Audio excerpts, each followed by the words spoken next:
Hello everyone, I welcome to all of you in this video. So guys, इस video में आज हम करेंगे general knowledge with special reference to JNK UT पर कुछ question. JKSSB पटवारी का जो एग्ज़ाम है उसके लिए काफ़ी इंपॉर्टेंट है। सुपरवाइजर का एग्ज़ाम है उसके लिए इंपॉर्टेंट है। जेकेपी कांस्टेबल का जो आपका एग्ज़ाम होगा, नैब तहसील के जितने भी एग्ज़ाम जेकेएसएसबी के अपकमिंग हैं उन सब के लिए आज का लेक्चर बहुत ज़्यादा इंपॉर्टेंट रहने वाला। अगर आपने हमारे डिफरेंट डिफरेंट सोशल मीडिया के प्लेटफॉर्म को अभी तक ज्वाइन नहीं किया तो डिस्क्रिप्शन बॉक्स में आपको लिंक मिल जाएगा, उनको जरूर ज्वाइन कर लीजिएगा। इंपॉर्टेंट क्वेश्चन है आज के हमारे। फिर वेरियस जेकेएसएसबी के जितने भी जो 2024 में एग्जाम होंगे उनके लिए पटवारी के लिए इंपॉर्टेंट सीरीज़ है और वुमेन सुपरवाइजर के लिए भी इंपॉर्टेंट सीरीज़ है।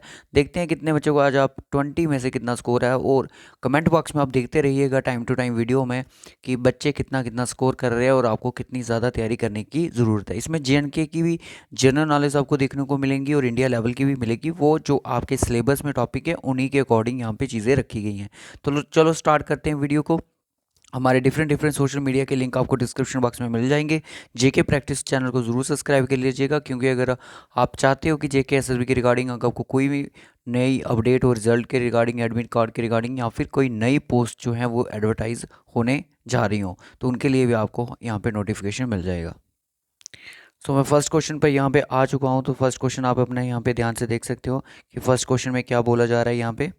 तो फर्स्ट क्वेश्चन हमारी स्क्रीन पर है कि which read the following statement for physical features India India and choose the correct one. इनमें से आपने कोई करेक्ट वन बताना है कि इनमें से कौन सा सही है।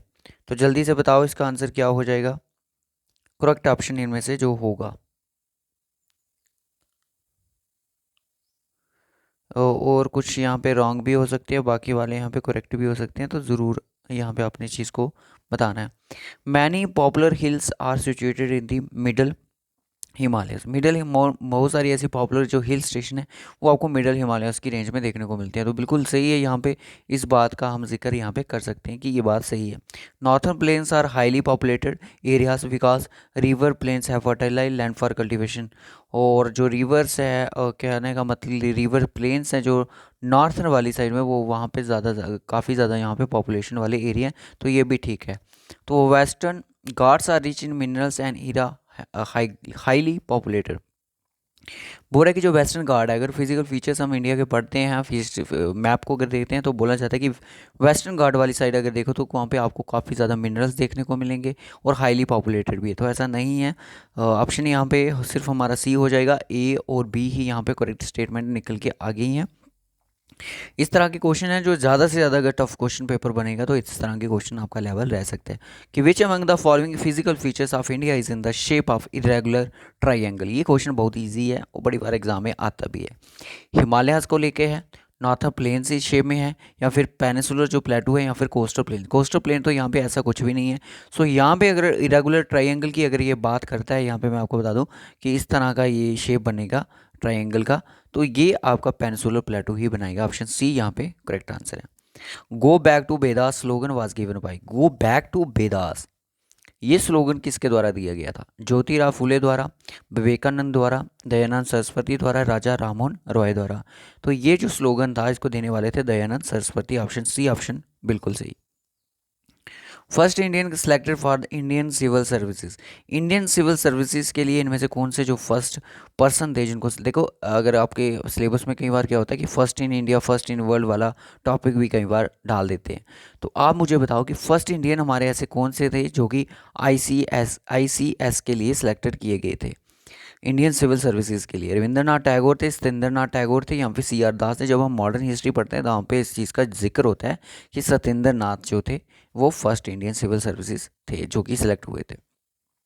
First telegraph line started in India. देखो ट्रांसपोर्ट एंड कम्युनिकेशन का भी आपको एक टॉपिक है, तो वहाँ पे भी ये क्वेश्चन आपके लिए काफ़ी ज़्यादा इंपॉर्टेंट था। 1953, 1951, 1975 या 1851। सो राइट ऑप्शन यहाँ पे क्या होगा? ऑप्शन डी 1851 में ये चीज़ को स्टार्ट किया गया था। The word सत्यमेव जयते in the state envelope India were taken from। जो सत्यमेव जयते का जो आप देखते हो हमारे स्टेट एम्बेलम है इंडिया का, वो कहाँ से लिया गया है?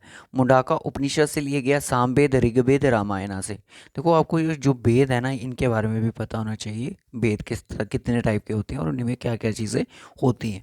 तो मुंडाका जो उपनिषद है इसमें से सत्यमेव जयते को लिया गया था। जेके पीएसआई के एग्ज़ाम में ये, सीबीटी एग्ज़ाम में ये क्वेश्चन भी पूछा गया था। याद रखना इसको। The two volcanic island in the Indian territory, दो वॉल्केनिक आइलैंड आपको देखने को मिलते हैं इंडिया में। कौन कौन से हैं?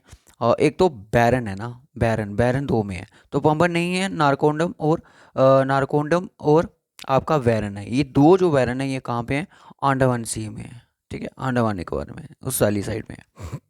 और एक्टिव वैल्कोनी की अगर बात करें तो वेरन है। फाइनेंस के एग्जाम में ये क्वेश्चन पूछा भी गया था जब वो एग्जाम क्वेश्चन कर दिया गया था। Highest peak of the Himalayas in India is in, highest peak की अगर बात करो हिमालयस की इंडिया में कहाँ पे? जेएनके में है, लद्दाख में, सिक्किम और अरुणाचल प्रदेश में। तो वो कहाँ पे आपकी सॉरी सिक्किम में है। सिक्किम में कहाँ पे? सिक्किम में highest peak of the Himalayas कहाँ पे है? सिक्किम में है, जिसको हम क्या बोलते हैं? कांचनजुंगा के नाम से भी जानते हैं। बट जो आपकी K2 है, K2 को गॉड ऑस्टिन के नाम से जानते हैं, वो कहाँ पे है? वो काराकोरम के रेंज के अंदर आती है आपकी। Next question, highest Himalayan peak in India, Himalayan peak की वही बात करो तो कांचनजुंगा ही यहाँ पे अगेन आंसर है। और which of the following is false, इनमें से कौन सी एक स्टेटमेंट है जो कि ऑप्शन है वो गलत दिया गया है? कृष्णा जो रिवर है सबसे महाराष्ट्र एंड आंध्र प्रदेश में ही ये सर्व करती है। दूसरा, गोदावरी सर्व्स मध्य प्रदेश, गोदावरी देखो मध्य प्रदेश में एंटर नहीं है, इसकी यहाँ पे कोई भी एंट्री नहीं है, तो ऑप्शन यहाँ पे बी मुझे गलत लग रहा है, बाकी ही पढ़ लेते हैं। महानदी क्या है? बिहार और उड़ीसा में सर्व करती है। नर्मदा सर्व करती है महाराष्ट्र और मध्य प्रदेश में। यहाँ पे जो ऑप्शन गलत है वो आपका बी ऑप्शन गलत है, गोदावरी सर्व्स मध्य प्रदेश वाला। Which of the following river is known as Brihadganga, finance sub inspector के एग्जाम में क्वेश्चन पूछा गया था। गंगा आएगी, गोदावरी, महानदी या फिर कावेरी? सो राइट ऑप्शन यहाँ पे क्या हो जाएगा? गोदावरी। गोदावरी को वृद्ध गंगा के नाम से जानते हैं। What do you understand by the word regur, regur के नाम का आपको क्या मतलब लगता है? रेगुर देखो एक ब्लैक सॉइल है, रेगुर क्या है? ब्लैक सॉइल है, और ये कॉटन की कल्टीवेशन के लिए बहुत ज़्यादा अच्छी रहती है। और ये ब्लैक सॉइल जो है फाउंड आपको डेक्कन वाली एरिया में मिले, डेक्कन प्लेटू वाली देखने को मिलेगी, वहाँ पे बहुत ज़्यादा है। वहाँ पे कॉटन की कल्टीवेशन भी होती है। तो कॉटन की कल्टीवेशन के लिए कौन सी बेस्ट सॉइल मानी जाती है? ब्लैक सॉइल, जिसको हम रेगुर सॉइल के नाम से भी जानते हैं। और ये उस पर फाइनेंस के एग्जाम में पूछी गई थी जब OMR बेस्ड एग्जाम हुआ था। In which of the following states retreating monsoon has more effect, देखो एक होते हैं आपके मानसून, एक होते हैं retreating period of monsoon. Retreating period of monsoon में क्या होता है? कौन सी स्टेट है जो कि हाईली रेनफॉल को रिसीव करती है? तमिलनाडु करती है, केरला कर ली। जब साउथ वेस्टर्न की बात करें तो केरला में सबसे ज़्यादा मानसून, पहले तो इंटर केरला में करेंगे। सबसे ज़्यादा बारिश की अगर बात करो तो मेघालय में होगी। तमिलनाडु में क्या होता है? तमिलनाडु में रिट्रीटिंग का जो पीरियड होता है मानसून का, तो उसमें ज़्यादा इफेक्ट करता है।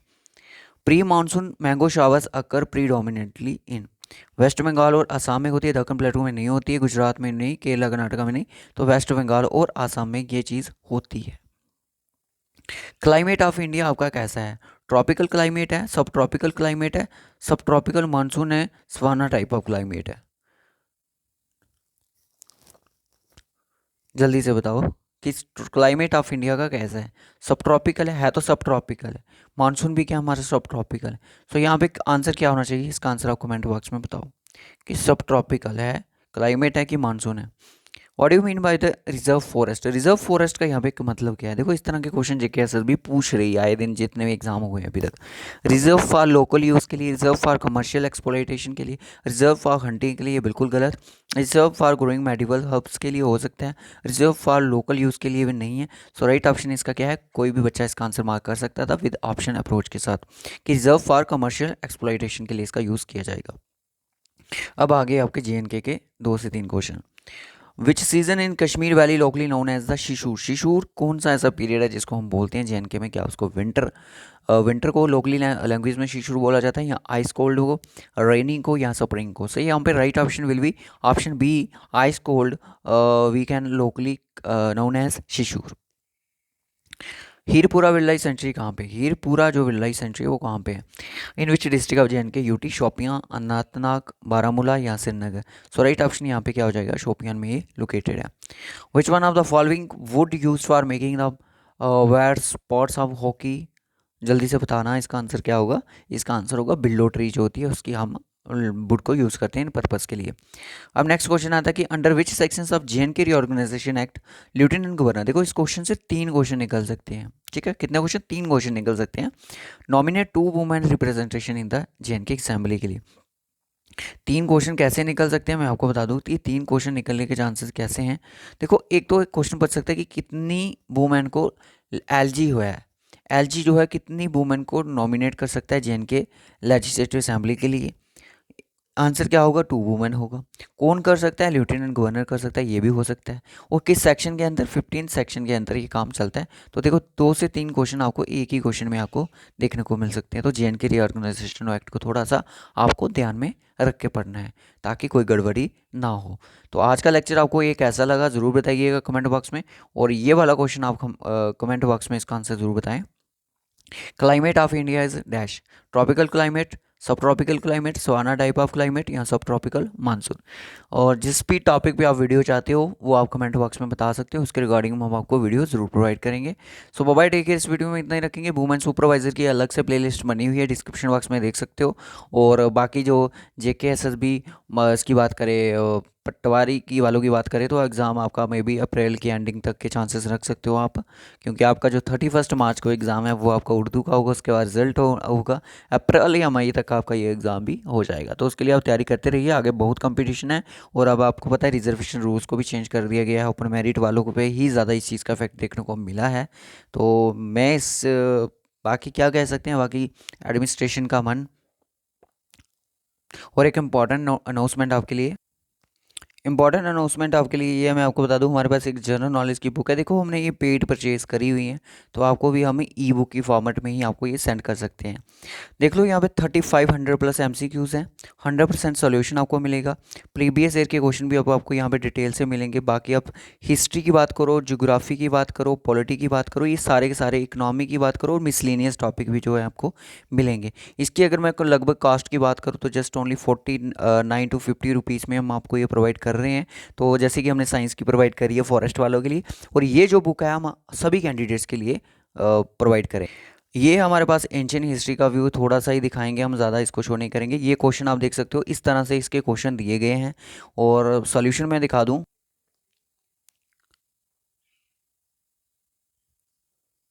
सॉल्यूशन का फॉर्मेट ये है, आप देख सकते हो यहाँ पे सॉल्यूशन इस तरह से डिटेल एक्सप्लेनेशन के साथ दिए गए हैं। बाकी यहाँ पे ज्योग्राफी भी मिले, ये मिडिवल की देख सकते हो आप, मिडिवल की इसी तरह से मॉडर्न की भी आपको देखने को मिलेगी। टोटल में अगर बात करूँ तो टोटल 3500 प्लस एमसीक्यूज़ हैं यहाँ पे।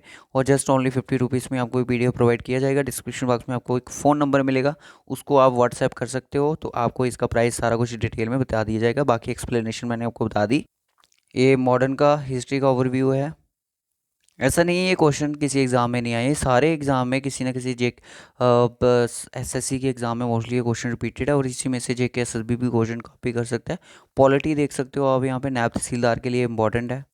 और ये रही आपकी ज्योग्राफी। और इसके बाद मैं आपको बता दूं इकॉनमी भी है, और ज्योग्राफी में भी लगभग 6 से 700 प्लस क्वेश्चन होगा। पॉलिटी में भी इतने हैं। और इंडियन हिस्ट्री, एंशियन, मिडिवल, इनकी भरो तो 1000 प्लस एमसीक्यूज होगा। अगर इस बुक की अगर आप कॉस्ट अगर मार्केट में अगर आप परचेज़ करते हो तो मुझे लगता है 400 से 500 के बीच में आपको ये बुक मिलेगी। अगर पीडीएफ फॉर्मेट में आपको यही 40 टू 50 रुपीज़ में यहाँ पे हम प्रोवाइड कर रहे हैं, तो आप इसका लेने के लिए आप डिस्क्रिप्शन बॉक्स में आपको फ़ोन नंबर मिलेगा, उस पर आप विजिट करके व्हाट्सएप कर सकते हो। तो सभी एग्ज़ाम के लिए, जितने भी आने वाले एग्ज़ाम हैं, जेके एसएसबी के हों, चाहे जेके भी कांस्टेबल के हों, चाहे वो आपके एसएससी के एग्ज़ाम हो, हर एग्ज़ाम के लिए इंपॉर्टेंट है। और इस वीडियो में मैं इतना ही रखूँगा, 3 से 350 की पेज का ये पीडीएफ है। तो बाय टेक केयर। अगर आप इसको मार्केट में परचेज़ करोगे तो 400 से 500 की आपको मिलेगी। Bye take care. इस वीडियो में इतना ही रखेंगे, मिलेंगे आपसे नेक्स्ट वीडियो में।